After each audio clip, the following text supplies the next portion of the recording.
Welcome to Gas, the true story of a toxic train derailment. I'm Ron Scholl. Last time on Gas, as the text considered how to tackle the remaining 60,000 pounds of liquid chlorine in Car 3, health officials tried to allay residents' growing concerns about their health. We now continue with Part 1, Chapter 17, Complaints. Hodges felt growing dread as people returned from the exclusion zone. When husband Mark Hansen visited home, retrieved items had all this white stuff on it, she said. Talk had surfaced about a white powder or dust coating surfaces. He said, "It's all over the house, just like it's fallen down." White dust covered everything. Ominously, Hansen told her, "It smells like pesticides out there." MRL told him to air the house out, but he said, "The smell's everywhere." Hodges wondered, how do you air out Alberton? Kathy Finneman of Alberton took part in the second pet possession retrieval on Sunday, April 14. "I got sick when I came home," she said, "so I was only here for 15 minutes at most. My eyes were burning again, my lungs hurt, my lips were burning, my tongue was burning." She felt nauseous. The smell was real strong in the house. "Weed and feed," she said. She regretted her visit. "I think my eyes were a lot worse because of that." Finneman didn't recall any offer of air monitoring. When the Wheelers of Alberton visited, Wilma recalled, "We shouldn't have come." "It was rank," Tom said. "You could smell it all over town." The re-exposure made Wilma's eyes water. They saw no monitoring conducted. A thin grayish-white powder coated some furniture and houseplants. All their doorknobs were rusted. Their bedding and couch stunk. Their trees, like many in town, had reddish-brown needles. They'd left behind a small dog that hid under the porch and left more food and water. He had his eyes running, his nose, kind of asthmatic symptoms, Tom said. The dog died soon after general re-entry. Randy Augustine visited Alberton within the first week. "I was in the house for half an hour and suffered a violent headache afterwards," he said. His migraine lasted 36 hours, along with fatigue. "The smell outside was like a fertilizer smell or a pesticide smell," he said, "a little different inside the house. A strange-looking whitish-gray dust coated interior surfaces." Sandy Halbert's husband Don made a possession retrieval in Alberton. When he came up over the 9-mile hill, he said the smell hit him and it made him nauseous, she recalled. That's when he really started getting sick and having asthma. Don told her the smell at the house was a chemical fertilizer smell. The tropical fish were dead, as were aquarium fish at the cafe where she worked. Eleanor and Norman Brovold of Alberton evacuated to the house of their son up West Mountain Creek. During Eleanor's stay in the exclusion zone, the smell changed. As the days went on, she said, there was a smell in the air like fertilizer, like when you do your lawn. Brovold only smelled this new smell when I would come down into Alberton, surreptitiously. Richard Swartz was the pastor of the Alberton Community Church. His first exposure came when I came in on a Sunday to get some animals, he recalled. April 14. Schwartz's experience was unique. "Well, I was in the hot zone for 19 hours and getting those animals." His odyssey began when he arrived late in Frenchtown for an animal rescue meeting. "So I decided to go on ahead, alone," he said. Schwartz drove on the frontage road, but found Alberton blocked off, so he drove up a mountain road until he hit snow. "I hiked behind Alberton," he said, and came down into Dave and Ann Stenberg's ranch, north of I-90, across from the spill, which is the hot zone. During his descent, Schwartz said, "I could tell I hit the chlorine because it was like a big pocket. It was like an invisible cloud. On the edge, he could even back out of it. He figured he was around 300 to 500 feet above the canyon floor and could smell it all the way down to the low-lying ranch." Schwartz thought the gas pocket was at least 1,000 feet wide as he moved west. "I hit that, and so I covered my mouth up with my handkerchief because it was too strong. When he hiked up West Mountain Creek to the Wilson home, he left the gas behind." Schwartz spent the night there. The only symptom Schwartz had was burning eyes. On the fourth day of the spill, Schwartz observed something no monitoring had discerned, the three-dimensional shape of an ongoing chlorine release. When Hansen mentioned to Hodges that it smells like pesticides out there, the smell's everywhere, her heart dropped. "That's when I really got that sense of dread," Hodges recalled. And the next day, Newt Tochi got up at the meeting and said he'd been in there, and he said, "Why does it smell like pesticides?" He said, "I really have a bad headache from being in there." They shut him right down, and they said, "There is no smell out there. There was never an acknowledgement of the smell. Never. That was taboo. I wondered, what's going on here? Because I knew these people, Newt and Mark. They're not going to be making something up. As Ellen Leahy had noted, then edited, cause of Alberton smell, can smell. A later ATSDR survey asked of people allowed home for brief visits during the evacuation whether they experienced symptoms during the visits. Half of the visitors, 155 people, reported feeling ill. Among the wide range of symptoms, burning sensation in the eyes and throat, cough, shortness of breath, painful breathing, nausea, rashes, and other led the list. Most residents eligible to return home on April 14 chose to stay out. Some of those who returned reported more exposures. Dixie Robertson recalled about a week after Southside reopened, the first time we came home, Justin, who was 10, walked in the door and he couldn't breathe. Her son had an asthma attack, necessitating a rescue inhaler. Her family returned to their motel until after general re-entry. The Stiles family of Southside Road visited April 14, and every one of us got sick, Jay said. We got out of the car and we looked around. It just stunk. There were no birds. Their concrete driveway had turned snow white.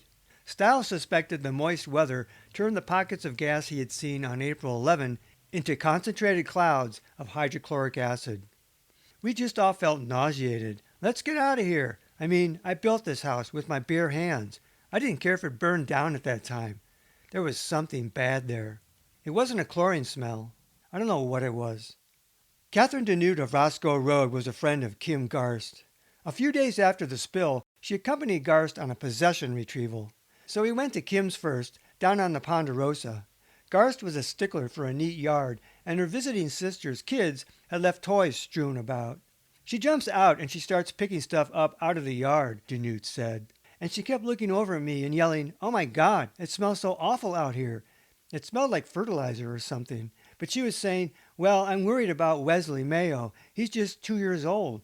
He's going to be picking all this stuff up." DeNewt found the same smell at her Roscoe Road property. A horrible fertilizer odor, she said. DeNewt equated a fertilizer smell with weed and feed. Her Douglas firs had dropped their needles. The next day, she said, Kim was sick. I took her to the press conference room. We had to take plastic bags. That girl puked for the next 7 days. She finally went to the doctor. We all had diarrhea, too. Ponderosa 1 smelled chlorine on April 11, but a week later, the area smelled very different. I think I called the health department, she said, and I reported that it smelled like pesticide to me. The person I talked to said, well, it must be that somebody was spraying. I said, I've lived there for 15 years. I've never smelled anything like this. No one has ever sprayed around here. Don't you think it's a little much of a coincidence that somebody has sprayed, especially when we've all been evacuated? That just doesn't make sense. No one investigated her complaint. Steve Adams and family lived at the far northeast corner of Ponderosa Acres, near Eddie's Underpass. Upon visiting after April 14, Adams decided to stay out until general re-entry. When I saw what was left of my dog, he said, I didn't think it was a good idea to go back. He had been there the whole time. His eyeballs were swelled shut. His eyes were infected. His ears were infected. Lori Adams said the dog had burned skin around his eyes and smelled like the air on the morning of the spill, something unidentifiable and toxic. An unidentified man speaking up at one public meeting said he lived 3 miles east of Alberton and was allowed to return home April 14. 2 nights later, he said, we had the hazmat monitors up there and they were monitoring over 1 point, whatever the heck it was. I'm just saying that gas went over that hill and sat, and every night it did the same thing. I'd go in and complain, and they'd say, well, we've got the monitors out, and they're not finding anything. These exposures cause sore throats. They all let us come back, he said, and we sat there and argued with them that there was still chlorine in this area. John and Carol Greenwood lived about a mile up Petty Creek Road and returned on April 14. John said, I feel that we should not have, because in the morning when you walked down through the pasture to go down to feed, you would go through spots that had a real chemical smell. One particular area, I would have to say, had like a creosote smell almost, Carol said. John recalled, about 10 days after the spill, we had Rollet Prine from Prine Vet Clinic in, checking horses. Walking down through the pasture, I stopped and said, Rollet, can you smell that? He said, yep, I don't know what it is, but I sure in the world can smell something. He had us there to try and track the horses to see if there was any lung damage to them, Carol said. And we couldn't even physically do it. And his comment at that point was, the horses look like they are okay, but it looks like to me you guys need to be put down. I know there are some folks that are very unhappy with him because they did feel that their animals had long-term health problems. About a week after the spill, John opened the door to a walk-in cooler, and it was just loaded with chlorine gas, Carol said. It just hit you like a club, John said. Carol said neighbors were trying to get rabbits up from underneath the crawl space of their house, and she got her lungs burned pretty bad trying to get those out because that's where the chlorine and whatever else it was mixed with was. Even areas temporarily evacuated April 11 as a precaution or never officially evacuated had residents wary of returning. Charlotte Ringlob and family lived in Houston and didn't attempt a return until April 14. Boy, a lot of us couldn't stand it, she said. I no more than hit the Frenchtown Valley than my nose started bleeding again. The Ringlobs ultimately stayed out about 5 weeks. We tried to come back 4 different times, she said, before we finally made it. We would just end up sick. The Lundells lived a mile up the 6 Mile Valley and self-evacuated, staying out until April 14. When you come back, you smelled it, and then you lived in the smell and just got accustomed to it, Dan said. Joyce found a white powder, like if somebody took and sprinkled really lightly flour. It was kind of all over. The dust was heavier outside. Within a week or two, about a dozen other houseplants wilted and died. Evergreens outside turned brown or lost needles. To the west, the belatedly evacuated residents of Sawmill Gulch were allowed visits to take care of animals left behind. Diane Roberts smelled chlorine during visits and thought her symptoms were aggravated. At first we were coming in daily, she said, but Roberts had reservations. I thought, how stupid, we shouldn't even be out here. After a week of this, one man, who she thought worked for MRL, became livid. He was very angry, and he just said, how could they have done this? Sent you guys out there to feed your animals. What in the hell is wrong with those people? The man told Roberts, don't ever go there again. They can come in and feed your animals. And so we didn't do that any longer. Sear Resident 1 visited home about a week after the spill. The smell was strong, she said. You could smell it. It was the chlorine smell. Residents weren't the only ones complaining. Some personnel tasked to work in or near the exclusion zone received exposures despite assurances of safety. This included secondhand exposures because of lack of decontamination. MRL signalman B.J. McComb recalled a crew on site laying temporary track to haul damaged cars. McComb ran into them at their Frenchtown tool house. They were just coming in from working up there in their truck, he said, and their clothes stunk so bad, and that was probably 3 or 4 days after the spill. Geez, they all just reeked. The workers were not decontaminated. Shit, no, there was no such thing, McComb said. They'd go home and wear them fucking clothes. Leroy Strong worked for the Montana Department of Transportation. His first exposure came on April 11 while setting up roadblock signs at the Y. Strong's next and most serious exposure came about April 15, when he and a few other men were sent to the DOT section house outside Alberton to move heavy equipment. We got down to Petty Creek at 5 o'clock in the morning, and they escorted us in. It was a sheriff's deputy with a monitor. Even at Petty Creek, Strong said, I could smell the chlorine gas while we were waiting at the road. The DOT shop was on the west end of Alberton, about 2 miles from the site. While the men worked, Strong said, I noticed the smell started getting stronger and stronger, and I thought, this is not good. So I was trying to hurry up. We were in there probably 20 minutes at least, but when the smell started getting really, really strong, I didn't even pay any attention when the deputy left, but all of a sudden he was gone, and he's got the monitor. He's the first guy out of there. Anyway, everybody wanted to get out of there. It was powerful. It was like you hit the wall. You tried to breathe, and it was pretty bad. Your eyes and your breathing. I guess it was a spike. That's what I heard later anyway. And the wind might have changed directions too. It might have blown it right in on us. It didn't only have a chlorine smell. It had an almost metallic type smell. None of these workers were given protection or received instructions about the contingency of exposure. After the others left, Strong stayed to tie his load down with chains. It probably took me another 10 to 15 minutes, he said. By the time I got on the interstate, I could hardly breathe. It was taking your breath away, and it was burning. Later that day, Strong began coughing out phlegm and stuff, he said, and I knew I must have probably burned my lungs. Strong said many DOT men working roadblocks at Petty Creek and even 9 Mile complained of irritating chlorine odors. Larry Mickelson of the Montana DOT spent 8-hour graveyard shifts on the Petty Creek roadblock, a quarter-mile west of his home above Southside Road, over 4 miles from the spill. On April 14, the Mickelsons returned home. They had left their airtight house closed up, and there was no smell inside, but Larry said it continued to smell outside, sometimes strong. I couldn't get a full breath, he said. The lungs were tight. Some eye burning, irritation. When we came home, both the wife and I noticed that her skin sensitivity was real bad. One night while working the roadblock, he said, the chlorine got so bad outside that I had to turn the heater off because it was bringing so much of it into the cab. And they told us that if it got too strong, they would sound the sirens, and then we would put on our masks and evacuate. The roadblock workers were given a filter mask, but no monitor. We were told absolutely only to use it during evacuation. More worrisome, at nearby homes, including his own, residents had no masks. Despite the strong smell that night, there was no call to evacuate. Mickelson generally found that between midnight and 4 in the morning was when the smell was worst. You could see kind of like a smog in the air that night that it got real bad.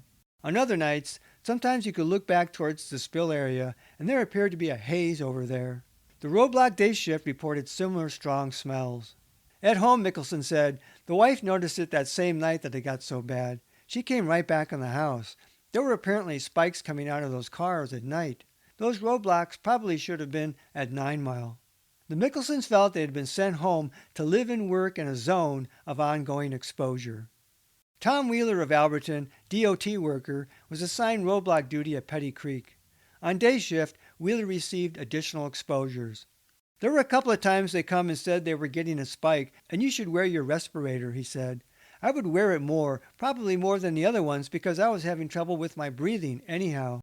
Residents just to the east had no respirators and received no warnings.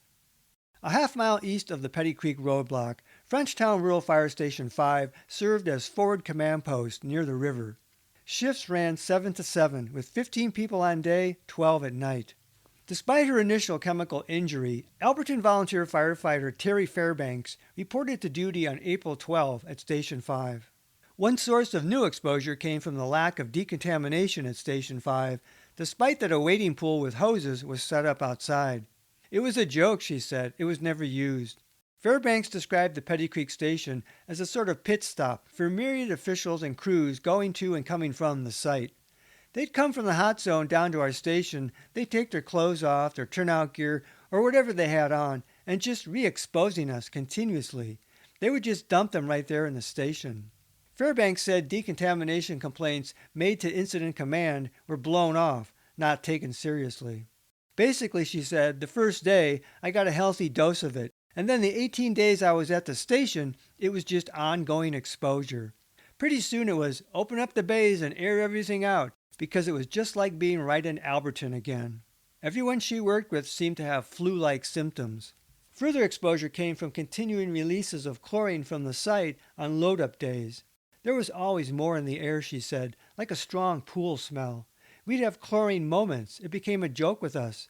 It affected people in various ways, where I'd have a headache or start coughing. We got monitors fairly late into the situation there at the station. Fairbanks felt forward command and the exclusion zone border should have been back at 9 Mile. The Station 5 crew wore street clothes, and Fairbanks washed hers every night because they stunk, she said. Frenchtown Command said we were safe, as if we were to go into our bathroom and disinfect it with bleach. But Fairbanks had likely become sensitized. Early on April 15, an ambulance responded to Station 5 when Fairbanks became ill from fresh exposures to chlorine. Frenchtown volunteer firefighter Linda Walsh succumbed to fresh exposure the day before Terry Fairbanks did. Walsh worked at Station 5 along with her husband, Pat. According to Linda Walsh's pulmonologist, Dr. William Beckemeyer, on the 14th, she noticed a different smell, which she describes as a pesticide-type smell, which caused her and her co-workers to get a headache, nausea, and vomiting, Beckemeyer wrote. The ER report said she smelled something sulfurous. Pat said Linda had to be taken to the ambulance and treated for exposure, as if she went into a hot zone without proper protective gear. Linda Walsh was taken to the ER with trouble breathing. where she was found to have asthma from the spill, a doctor later reported. Frenchtown volunteer firefighter Pam Roberts was offered a paying job to help staff Station 5. She worked a 12-hour day shift. I didn't notice any smell when I first pulled into there, she said. There was a lot of people there, and they were monitoring. Everything was open to the air, and my throat's getting scratchier. There were other people that had been there longer than me, and you would look at them, and their eyes were all red and stuff, and just looking awful, eyes watering and coughing. And the longer it went on, the more I felt bad. Mostly it was my throat. I kept coughing. And then my husband drove down there to see me on his way home from work, and he goes, "I cannot believe you stayed here all day." He could smell it, and it was really strong. I couldn't smell anything. Roberts had acclimated to the smell. Eventually, Roberts said, I said, "I don't feel so good." So they suggested I went to the emergency room because this other girl, Linda Walsh, they had taken her to the emergency room already. On the morning of April 15, an ambulance picked up Roberts, at least the third emergency response to a worker at Station 5 in less than 18 hours. There was no public report that Station 5 workers were getting ill from new exposures, which took place after the area east of Petty Creek was reopened for residents. Assistant Chief of the Alberton Volunteer Fire Department, James Claxton, worked day shifts at Station 5. Claxton visited Alberton for a town safety check and noticed his trailer just reeked of the odor, he said, of bleach and chlorine. At one point he drove a safety officer to forward ops at Natural Pier Bridge, beyond which protective gear was required. As he waited for the officer to return, he said, "I could feel it again. It was just like that night again. Breathing difficulties, headaches started kicking in. I went to try and find him. I need to get out of here and go back." Claxton believed that no residents should have been allowed back in the exclusion zone until the incident was over.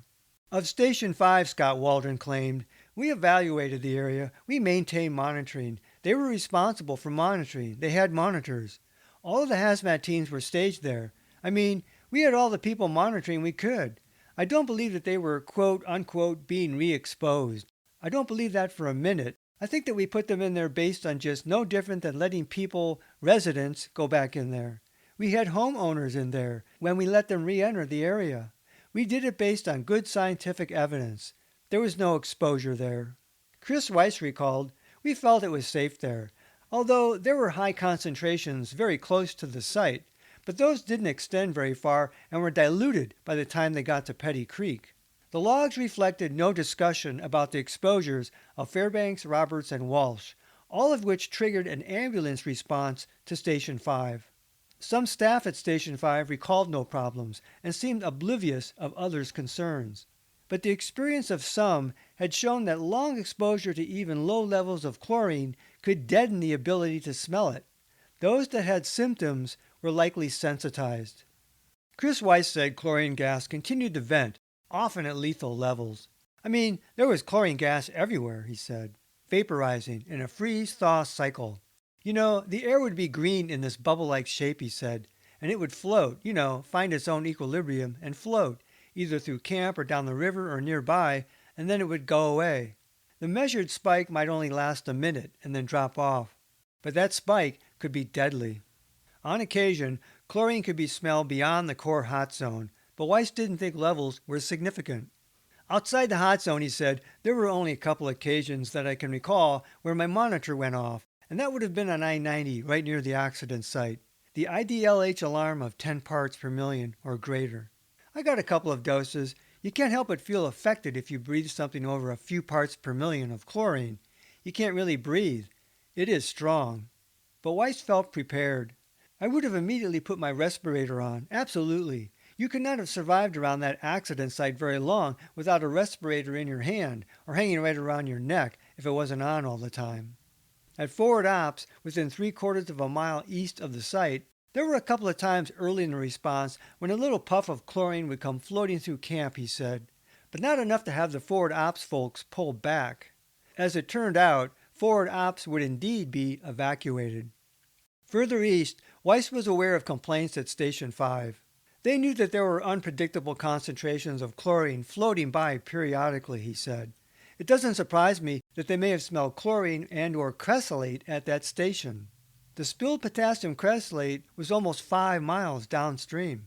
They could have, he said. The weather patterns and the meteorology of that canyon is such that it would have been possible. Some of the light fraction components, such as the phenols, Weiss said, would have had some vapor pressure. Your nose is really sensitive to phenolic compounds, so it's conceivable that people that had a sensitive nose could have smelled it quite a ways away, miles away. For sensitized responders, Weiss said, another exposure could have triggered a hypersensitivity reaction. That would have been very consistent with acute chlorine exposure, days following an acute chlorine exposure. And if Weiss wasn't surprised that people at Station 5 may have smelled chlorine and or cressolate, residents living nearby or visiting the exclusion zone could have as well. Cracks appeared in the wall of reassurance. By the public logs and media reports, complaints of odors and symptoms barely registered. The exclusion zone was deemed safe to visit, but many visitors experienced the smell and felt symptoms and were openly distrustful of assurances of safety. What was the source of the Alberton smell? What did this mean for their homes, for their future health? Residents who returned and had reactions didn't understand what was happening to them. Chlorine sensitivity had seemingly caught health officials off guard, but Ellen Leahy said she heard the complaints. I would hear them at the daily evacuee meeting, she said, and that's where everybody would hear them. On April 15, Leahy made a note at the evacuee meeting of a, quote, Alberton smell. Leahy: at one meeting I stood up and said, I believe you. I don't know what you're smelling, but I have to tell you, if you're smelling something, I believe you. I heard from more than one complaint about lips tingling. I heard a complaint about, and more than one, a feeling like their breathing had been affected. Other complaints included feeling kind of nervous, those kinds of feelings, headache. Officials were just on the threshold of investigating whether some chemical other than chlorine was the source of the complaints. Next time on Gas, the true story of a toxic train derailment, we conclude Chapter 17 as residents grow more vocal about complaints of chemical smells during visits to the Alberton area and the implications for their long-term health. Until then, this is Ron Scholl. Thanks for listening. This podcast is adapted from the book Gas, the true story of a toxic train derailment. Visit Amazon.com to see the 2-book series. To access support material in the book, such as maps, photos, illustrations, and video links, visit my Facebook page Gas, the true story, or watch my Gas playlist on my YouTube channel at RL Scholl.